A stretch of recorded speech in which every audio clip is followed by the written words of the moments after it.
Friday, and okay, I think we're all situated. So, welcome to the live, and I wanted to kind of go through generally on Friday. Sometimes we do story time. Today, I did a really nice a podcast that I think you guys are going to enjoy with actually Brandon. So, if you guys are not watching those now, we're doing the podcasts very, very regularly, so they will start coming out on a consistent and a regular basis. So watch for those. But I want to kind of go through that discussion today because I was having a discussion with him about some of the things like we talked about marketing. We talked about kind of the whole idea of the wholesales versus doing flips versus doing kind of long-term building a portfolio. And I thought it would be a good discussion to have that synopsis because it was such a good podcast with Brandon today. So that's what I thought we would kind of go with. And I wanted to give you guys some numbers on marketing channels, right? So when we talk about marketing channels in real estate, like based on if we look at all the properties that we're buying through MLS, if we look at all the properties that come from wholesalers, if we look at all the properties that come from auctions, and then we look at all the properties that come from off market, right? What marketing channels make the most sense? And this is just my opinion because I'm just basing it on kind of what has worked for me. This may not be something that your experience may be different. So I want to kind of relate what is going on in the marketplace today, right? A lot of people, and there's nothing wrong with it, but again, what you have to think about is that what happens whenever you're doing a lot of wholesales or you want to find properties. So there's a couple of different places that you can go, right? And let's just take a couple of the places out that I don't think it makes sense for most people to go in that direction. So we'll just put those out. So doing something like billboards, doing something like bandit signs, doing something like TV advertising, right? If you're somebody like Blake from Mastery, you're doing that kind of thing in our market. Kendall Partners is doing that in our market. Grandview was doing a lot of that. I don't know if they're still doing that or not. I tried that whole thing, which is running a huge TV campaign. And that was not something that I felt was very productive for me because my business wasn't equipped to buy properties in any and all areas. I only wanted nice areas, A, B, and C's, and that too C pluses. So that was not something that worked very well. So, and that's very expensive anyways to do to begin with. So I don't think it needs to be done. So let's put that aside. Number two, we come to a lot of the bandit signs. Now, if you're in Indiana, you're in areas that are kind of outside of the Chicago area, meaning on outskirts, that may work. If you're in the Chicago area, especially the suburbs, your bandit signs are going to get taken down. That is just how it is. So generally, I'm not saying as a whole, right? If you have a strategy to do bandit signs in some of the unincorporated areas, they may allow it. Other places, you're going to get a fine. So that's kind of out of the area. But your place like Indiana, bandit signs work well. And people have gotten a lot of deals. Dan from Mastery built his business on bandit signs. Every weekend, putting up 100 bandit signs or so, right? He's pulled away from it also over the years. Then you move to a category of, okay, what else can I do in terms of finding deals, right? You have another way of looking at your Facebook.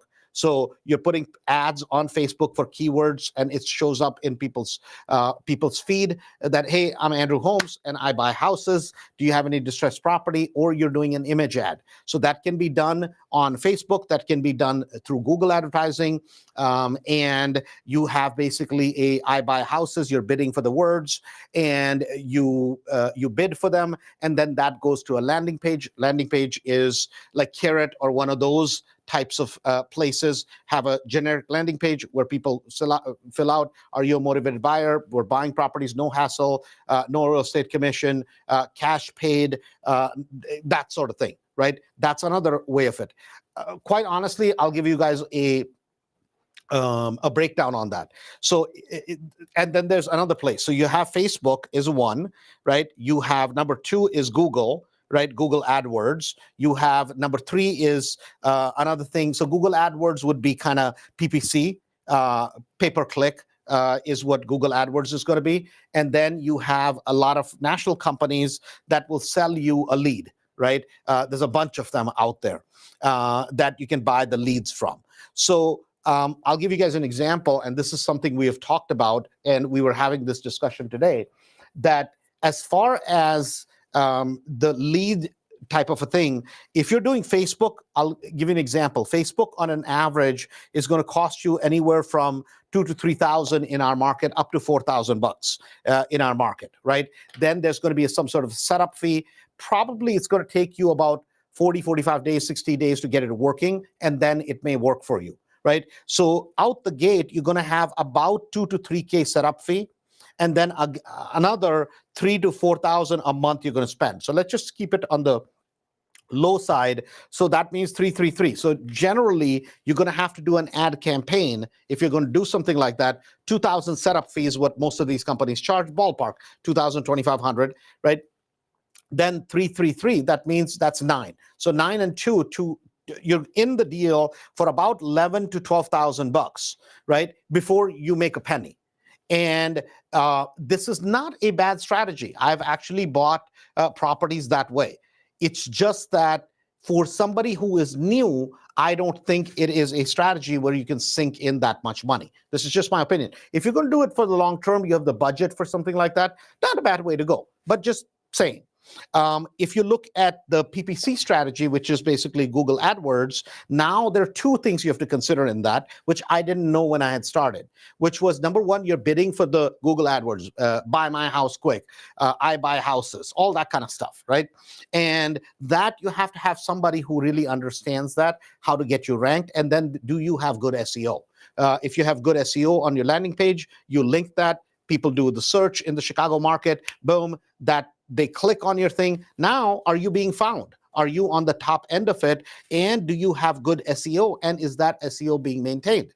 So those are all those things that you have to do. And then you have to, again, think back about that the words that are being bid the highest. The words that are going to be bid the highest are the words that are the keywords that you have the highest bids on, because those are the most popular that are being searched for. So if you are competing with a national company that is bidding across the country for those words, their cost per word, because they're doing, they're paying for national thing, or they're covering larger markets, their cost is going to be significantly lower than you when you're doing a 50-mile radius around Chicago, right? And this is not something that most of us, at least because I didn't come from that world, we don't know that, and this is never explained to you. So that's why I'm kind of explaining that to you. So now, what is your budget going to be? So the ideal budget, whenever we have talked to a bunch of companies, we were told that was about $4,000 to $5,000 minimum, because we're in a larger market. So now you're saying $4 to $5,000 minimum, plus if there's a setup fee is another $2,000 for that. And if you do Facebook as well as this, if you do both of them, then that's different. They may give you some sort of a discount. But generally, if you're doing $4,000 to $5,000 on that budget, now how expensive does it get? Again, in a matter of 2-3 months, you're in a hole for about $10,000 to $15,000, right? So that's it gets expensive. And I'm not saying that that doesn't work. Now, I will say that at least for me, I'm just talking about me. We tried this with Carrot. I have somebody that takes the calls for this. She said, Andrew, you should continue doing it because I feel we get a lot of leads from that. I don't know. I know doing the Facebook thing, we closed deals, but it took about 90 days or so. And after that, it started being productive. And there were a lot of leads that were coming in. So that was productive, but it was 90 days in. That's where it started being productive.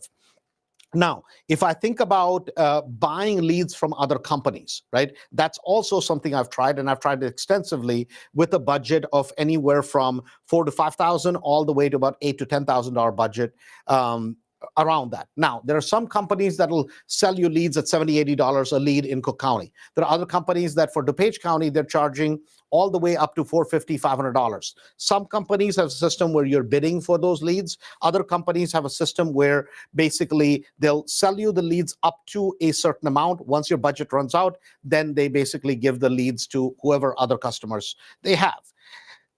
not a bad thing, but with those leads, right? With any of the, if it's Facebook, if it's Google, if it's these, you got to call them like ASAP, right? If you don't call them ASAP, and I made this mistake, and if you're, a lot of times I really didn't have the time to go out personally for me.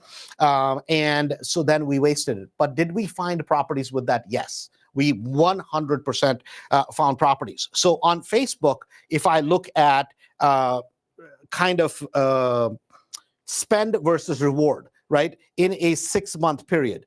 I just want to give you guys some numbers to put this in relation. Is the amount of money spent was about 18,000.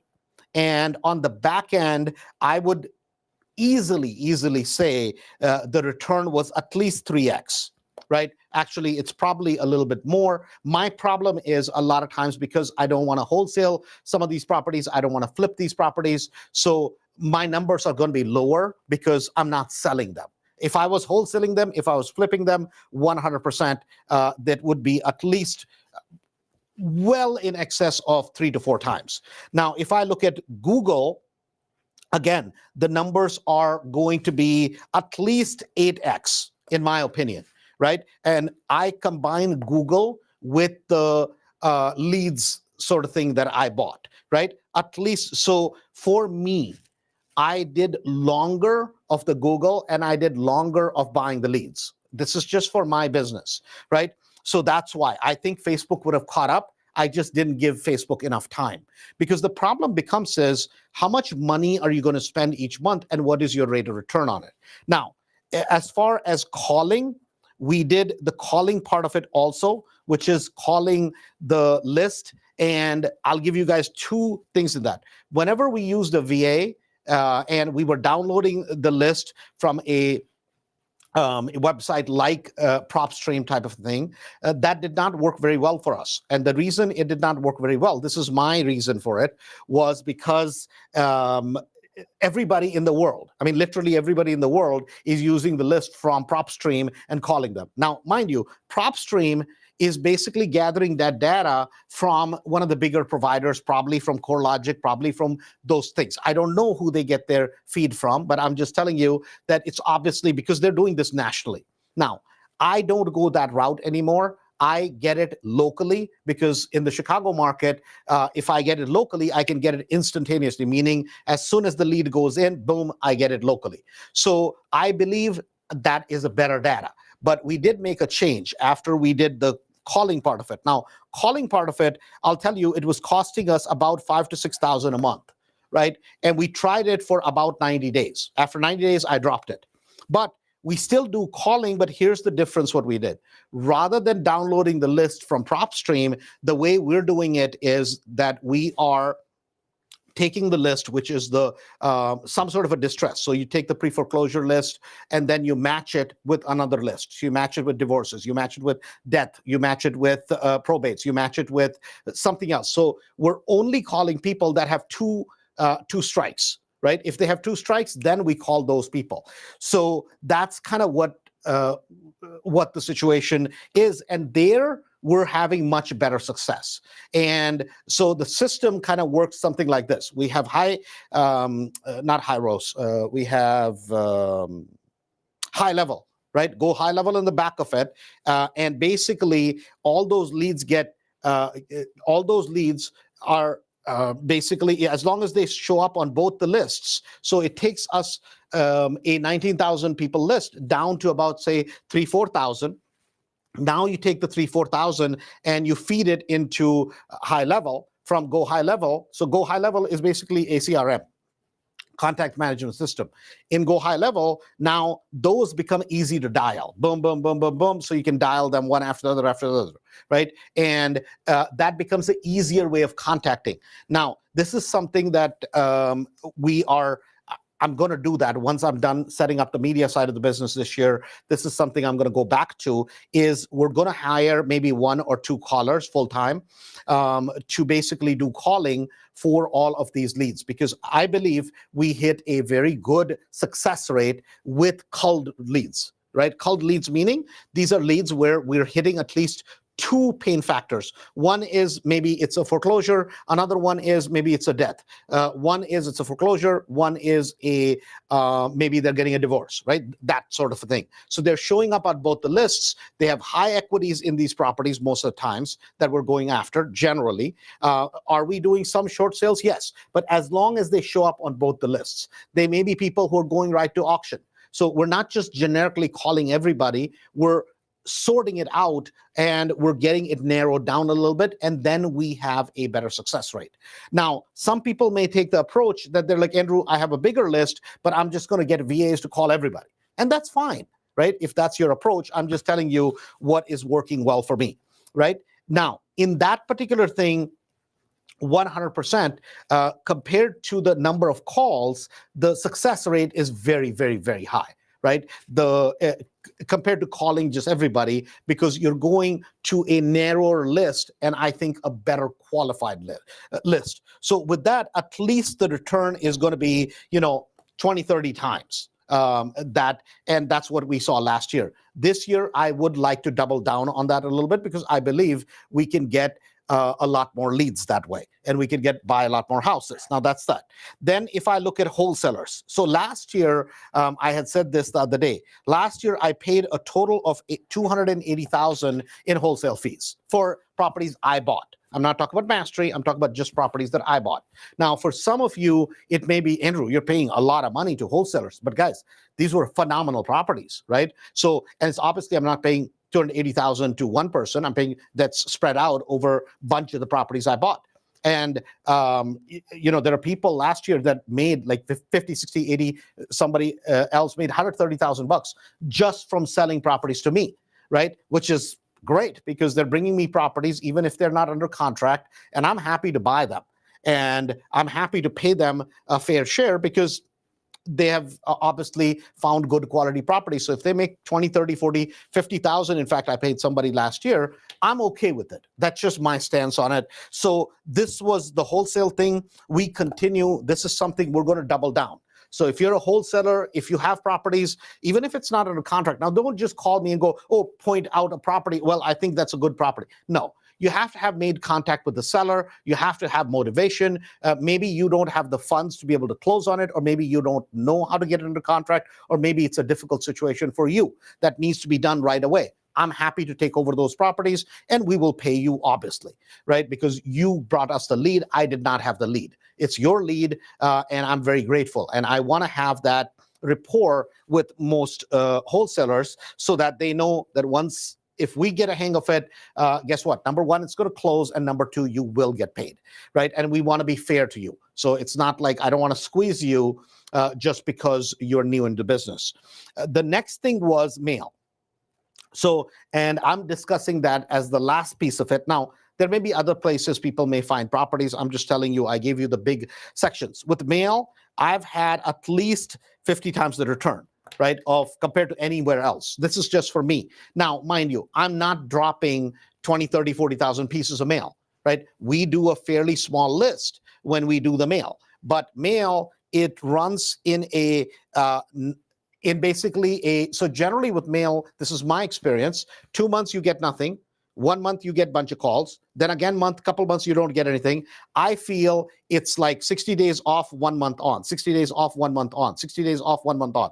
That's the cycle with mail that seems to work. I don't know why, right? Now I'm saying doing 6 to 7 touches whenever you're doing a mailing to somebody, right? So so basically what I mean is if you start mail in January, probably first 45, 60 days, it's not going to work. Then by the third month, you'll probably buy a property. In third or fourth month, you may buy 1 or 2 properties, and then it'll go cold again. And then it'll wake up again. Then it'll go cold again, right? With mail, yet, I haven't found consistency. But if I look at the rate of return, meaning amount of money spent versus the return on it, it's just out of the ballpark, right? It's just absolutely out of the ballpark. It's not even something that I can tell you, but it is absolutely amazing what that has worked for me. Now, what I'm doing is I'm not mailing to any secret list. Again, I'm mailing it again to the list that we colored down, right? That's what we're mailing to. Now, that list is about 4,000 people for me. I'm not doing 4,000 mailers. The max mailers we do is about 1,800 to 2,000 mailers a month. That's it, right? Average cost being about 90 cents. Our cost went up a little bit. It used to be about 81 cents. It went up a little bit because we made some subtle changes to the piece. But that's it, right? And so to me, if I was to rank it, I would rank mail number one, calling to a cult list number two, and then everything else falls below that. This year, I'm going back into the mail part of it, and I'm going back into culling the list. Now, my problem had happened was that I had bought too many properties last year. And when I bought, and it's a good problem to have, but then you're paying huge interest and huge amount of carrying cost on these properties because you just can't get to them fast enough, right?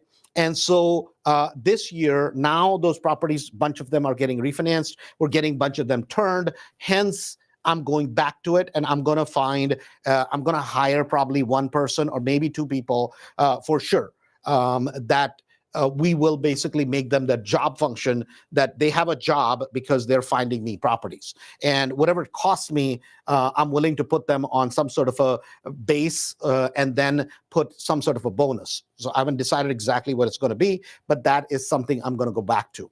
And this was a discussion that I had with somebody today about this. So I was talking to Brandon, and we were talking about, so he used to do about 300 wholesales a year, right? To run a business of doing 300 wholesales is the funniest conversation, because he's like, man, I was spending, my monthly budget was about $130,000. Think about that.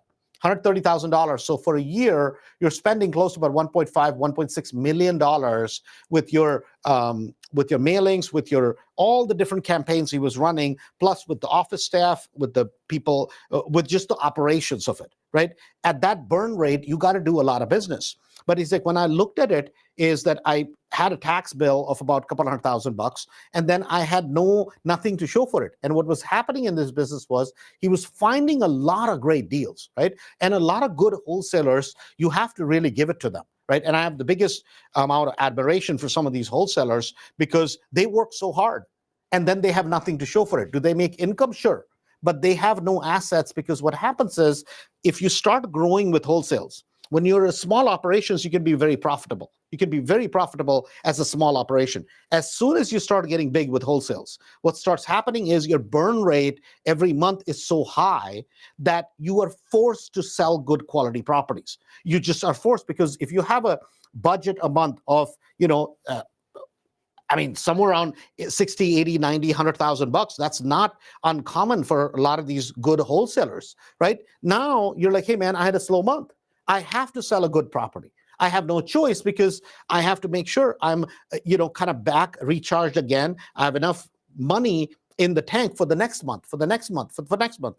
And then it becomes very tough to say, okay, I'm going to take one property, wholesale it to myself, meaning if I have a cost per acquisition of a property of, let's say, 6,000 or 7,000, that's my acquisition cost. So if I'm basically taking in a property, and let's say I'm going to make a $15,000 wholesale fee, then of the 15,000, 7 or 8,000 is my cost of doing business. That money is gone.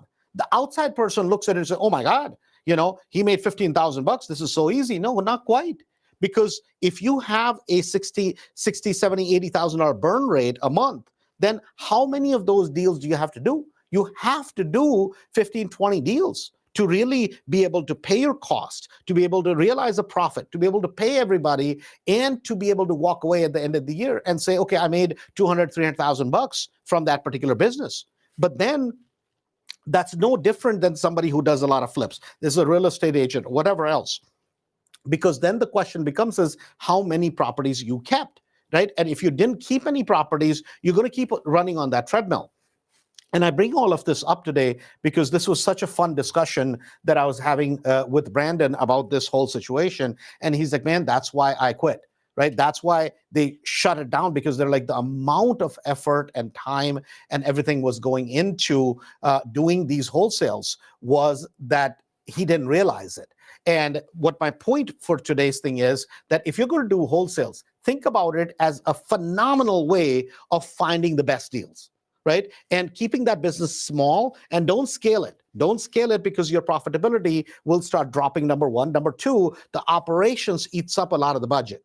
And what you have to look at is, okay, if I'm doing some and I'm creating some income, that's fine. But the best properties, I'm going to put them aside. Best properties, I'm going to put them aside, right? Because that becomes a sustainable business for you, and you can start scale and you can start building a portfolio on the side. But if you say I'm going to run this giant operation of wholesales, right, and then I'm going to be able to put properties aside, I have not seen very many people ever being able to do that, right? Unless you're that liquid, right? You have 10, $20 million liquid to work with, and you can fund that kind of operation. Most people can't, right? Even if I do it, right? And I can put $1 million aside to do that. But what's going to start happening is now it becomes as I'm basically running on this crazy treadmill where I'm just trying to keep afloat, because now I got to feed that beast. I got to feed 60, 70, 80,000, 100,000 a month into that particular beast all the time.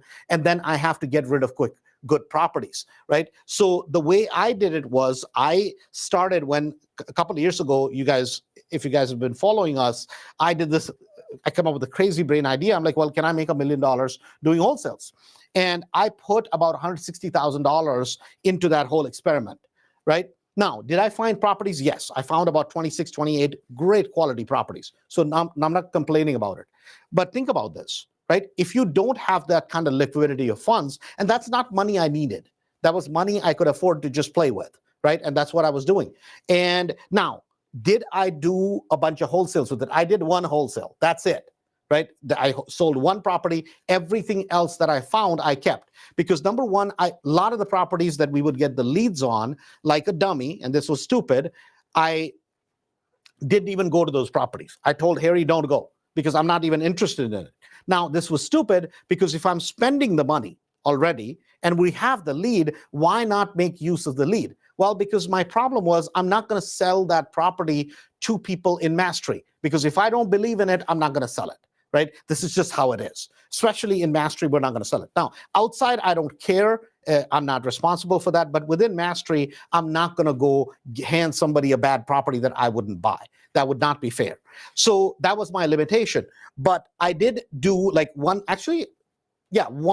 wholesale I did in Elk Grove. Now, on that one wholesale, mind you, it was an agent that bought the property that lived across the street, and they supposedly were doing a flip. The flip, they made $12,000 on that flip because they overpaid for the property.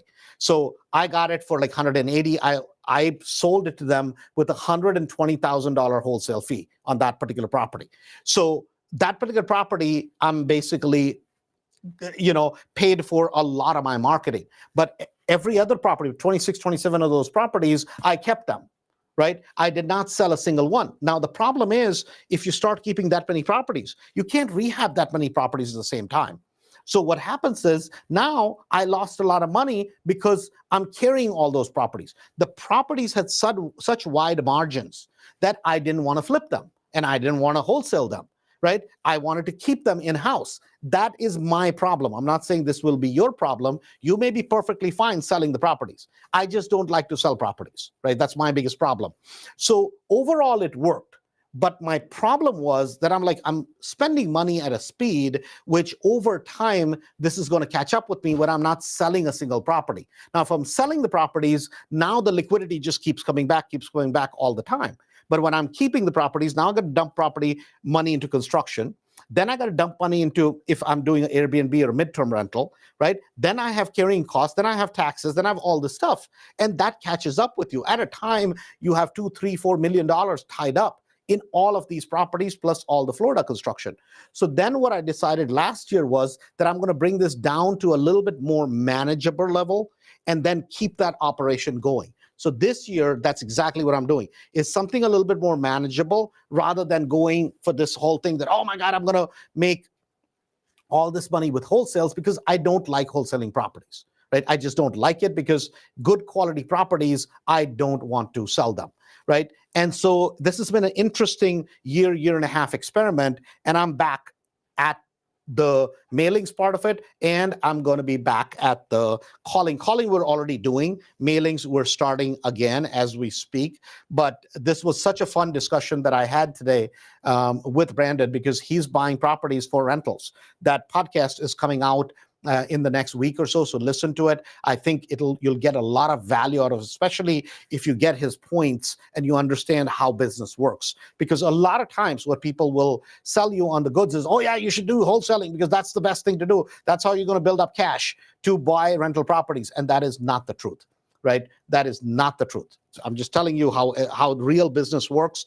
A lot of times things that just sound good, they seem good. That's not how business works in the long run. So I just thought I'd share that. It's Friday. Having said that, the 3-day conference is coming up on in February 16, 17, 18. So we barely have basically about 3.5 weeks to go. So make sure you register. If you haven't, go to andrewholmesevents.com to register for that, or go to National RE Invest. Either way, Andrew Holmes Events will take you there, as well as National RE Invest. Both places will take you to the same place. Go register. If you're bringing a friend, make sure you let us know. That's a complimentary ticket. Having said that, I got a little bit kind of sidetracked today from going into a story. I thought this information would be much more valuable. So recap it, that I think if you're going to look into anything, do a small mailing campaign, 200 to 700 mail pieces. That's it, in a area where you think it makes sense. So if you're not going to basically buy properties in the city, then don't send the mailers in the city. There's no point to it, right? And there are enough leads. There are enough leads where you can do a nice mailing campaign and for the year get a good 8 to 10 properties, and it'll be 10 times as profitable. Because for about 700 or 800 piece mailing campaign or 1,200 piece mailing campaign, it'll cost you about $700-800 to $1,000. But you got to make a 6-month commitment. That's the big thing, is you got to make yourself a 6-month commitment. If you do that, again, to register for the next 3 day, it's andrewholmesevents.com. Again, that's andrewholmesevents.com. Thanks, and we'll talk to you on Monday.